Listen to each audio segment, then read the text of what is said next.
Di Masjid Al-Falah Surabaya itu setelah karyawannya dibanding ke Jogokarian dia lebih maju. Di pintu utama masjid itu diletakkan brankas. Brankas Pak, jadi nggak bisa diangkat berat itu. Ternyata kalau tahun sebelumnya itu setahun cuma sekitar ya infaknya itu 200-an miliar itu, meningkat hampir 500 miliar itu. Karena banyak bendel. Sebab kalau orang mau bayar, kemudian teradministrasi, itu sekarang orang takut tuh Pak, dikejar pajak. Jadi dilaporkan di keuangan masjid, ada infak dari Bapak H, sekian ratus juta gitu. Petugas pajak baca, didatangin orang ini. Loh ini kok belum dilaporkan ini pajaknya.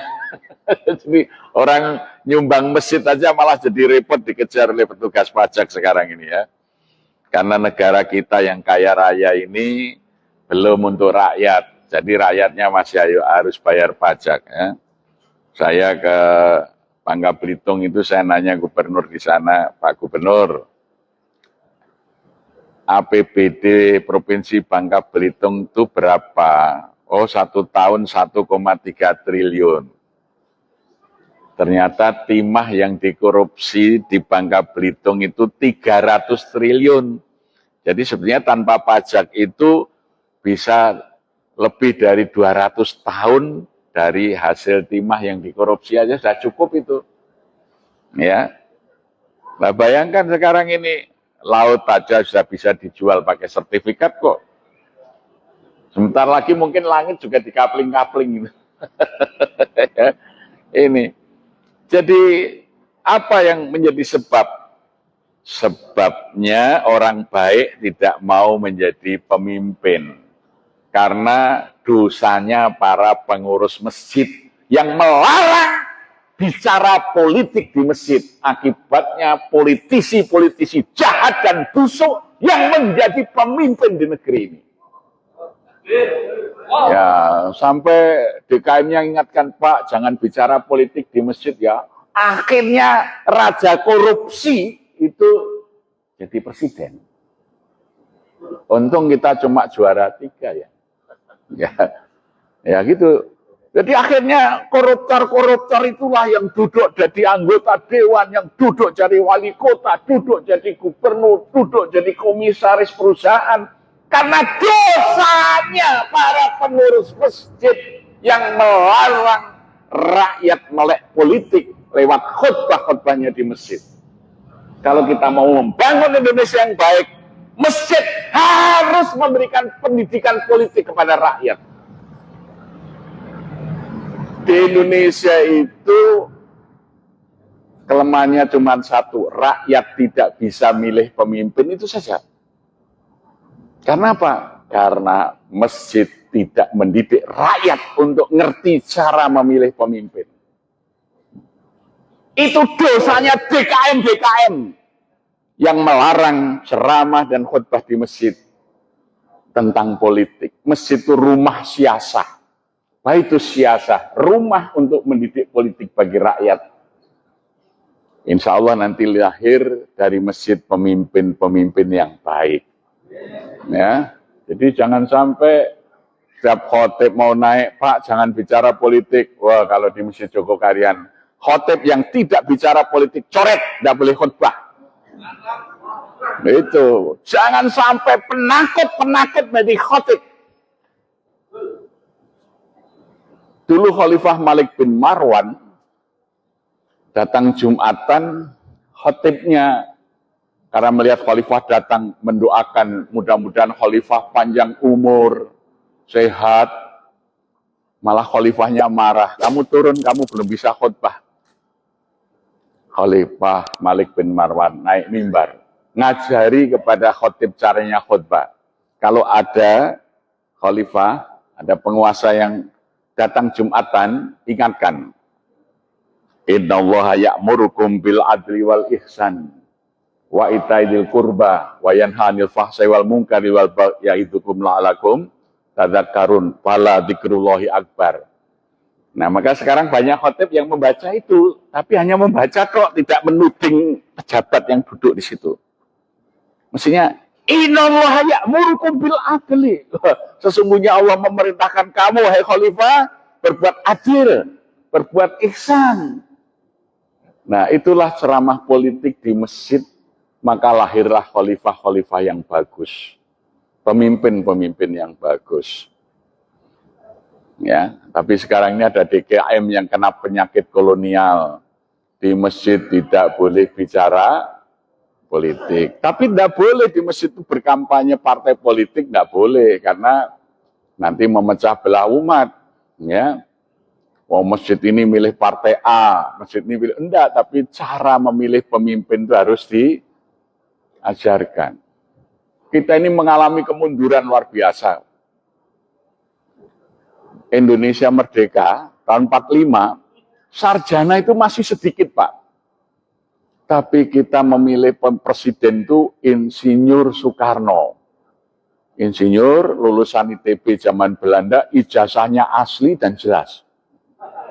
Wakilnya Dr. Andes Muhammad Hatta, sarjana ekonomi lulusan Amsterdam, ijazahnya asli dan jelas. Sampai kok orang yang ijazahnya nggak jelas juga dipilih, kan mundur. Dulu Wapres itu siapa? Pak Hatta, Dr. Andes Muhammad Hatta, Sri Sultan Hamengkubuwono ke-9, terus Adam Malik, terus Umar Wirahadi Kusuma, Tri Sutrisno, Habibie, kan gitu. Wah, hebat-hebat. Kok sekarang kok Gibran gitu loh. Inilah dosanya DKM itu kan. Ketika rakyat tidak dididik memilih pemimpin, akhirnya yang plongo bisa memimpin negeri ini. Ya. Nah, jadi rubahlah ketakutan menjadi keberanian. Walam yakhsha illallah. Jangan pernah takut kecuali hanya kepada Allah. Insya Allah kita akan dapat pemimpin-pemimpin yang baik. Rakyat akan sejahtera. Hanya masjid yang bisa melakukan perubahan. Bukan lewat partai politik. Maka Bung Karno dulu tanggal 15 Mei tahun 45, dia mengatakan begini. Kita tidak hendak mendirikan sebuah negara nasional modern dengan demokrasi liberal. Demokrasi hitung biting. Setiap orang satu suara.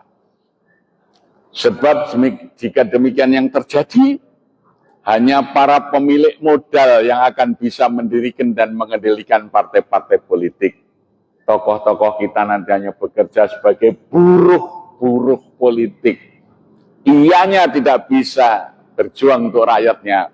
Ianya akan menjadi kacung-kacung daripada kapitalis itu.